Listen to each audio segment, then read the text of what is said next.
Well, hello my friends, today you join me on yet another winter's morning.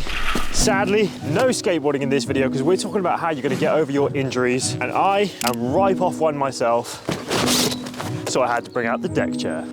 Right, so for those of you that don't know, my foot is currently in a tragic condition. Let's do a little foot reveal right off the bat. So first things first, slipping off the Greg's Crocs. We're going to take a look at this, and the ankle on this right foot here, as you can see, is considerably larger on this side. Now, this foot was way bigger yesterday, and even bigger than that the day before. I'll put a picture on screen now of how bad it got at its worst point. But the state of the injury isn't even the worst part. The way that I got this was me and my boy Josh traveled up to Nottingham to meet Ashley. Obviously, you guys know Ashley from online. And upon getting there, we decided to do a little warm-up at one of the local skate parks the night before the competition. Playing around on one of these little blocks, I went for a little blunt fakie. Ashley actually told me, he was like, nah, don't do that. I landed it first try, decided to go to film it, and then this happened. That is exactly how my foot is in this condition, and in today's video we're going to talk about all the things that you can do to make your healing process faster, prevent the injury in the first place, and things you can do to keep yourself occupied whilst you cannot skate. Let's get straight into it. Second angle change of this video. Basically, what I'm going to talk about here is the actual diagnosis of my foot and how you can prevent it from happening to yourself. Now, originally I was told by all the doctors, everybody that I asked, that my foot was almost guaranteed to be broken. Mainly because of the bruising and stuff, people thought I either had a broken heel bone or an ankle bone, but luckily, thank Jesus for the stretches that we do in the gym and that, because my ankle did not break. My foot did not break. My bones actually turned out to be way stronger than the average person. Ooh, you're hard. And that is because of all the stuff I do outside of skateboarding, the supplements that I take to strengthen my bones. So all we've got is a little bit of ligament damage, just where I showed you right above my ankle. That's why it bruised so badly. But essentially, it's just a bad sprain, and we should be back in action within 3, maybe 4 weeks at the longest. But I'm going to be doing a bunch of rehabilitation stuff, the same sort of thing that an MMA fighter would do after an injury, in order to help myself recover as fast as I possibly can. And I'm going to go over those things right now. Let's change the angle one more time. All right, I think we'll go in the bowl for this one.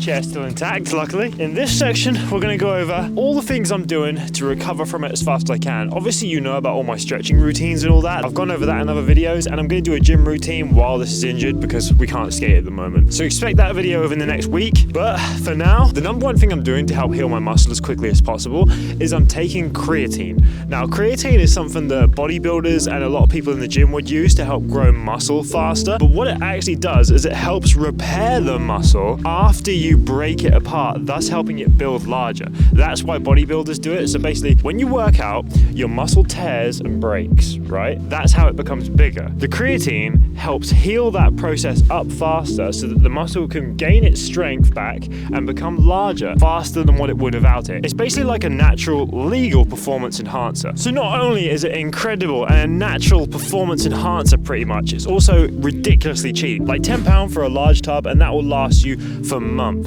Now, any type of muscle, bone, any type of injury where it's stopping you from skateboarding, creatine is going to be a massive staple in getting you to recover faster. So I'd highly recommend checking it out. And by the way, don't fall to the marketing bullshit of all these different brands of creatine saying they'll do this, they'll do that, they'll do this. It's all exactly the same stuff. So just buy the cheapest one, take 5 grams out of it. Usually it comes in a little scoop, put it in water, tea, coffee, a drink. Most of the time it's flavorless. You can get flavored ones, but I go flavorless. Chuck it in your water or whatever, stir it up, and then all of a sudden you've got yourself a little concoction of healing juice. Drink that every day, and that will speed up your recovery massively. On to the next angle. All right, so the final section of this video. What I'm going to do here is I'm going to talk about what I'm doing outside of skateboarding just for fun, and also to help me recover faster. Obviously, you guys know I go to the gym. You know, they call me a gym rat.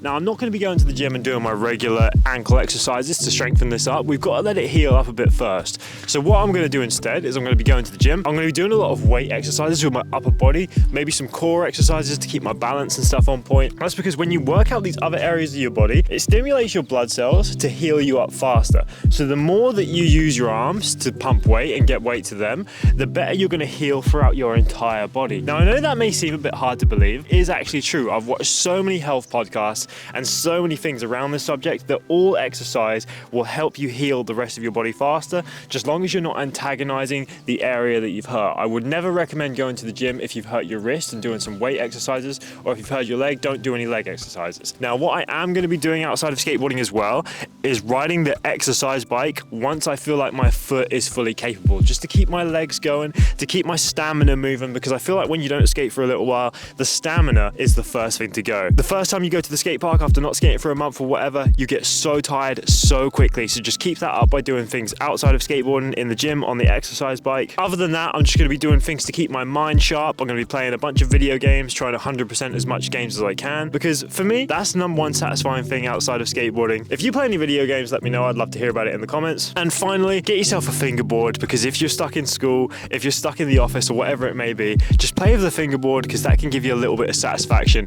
even though you can't skate. And finally, just rest, recover, drink lots of water, eat healthy, and consume lots of protein, because protein, like creatine, must be a thing with the teens. That sounds weird. Yeah, so protein, creatine, get those in the agenda ASAP. And otherwise, just have fun, chill out, relax, eat healthy. And I'll see you guys in the next one.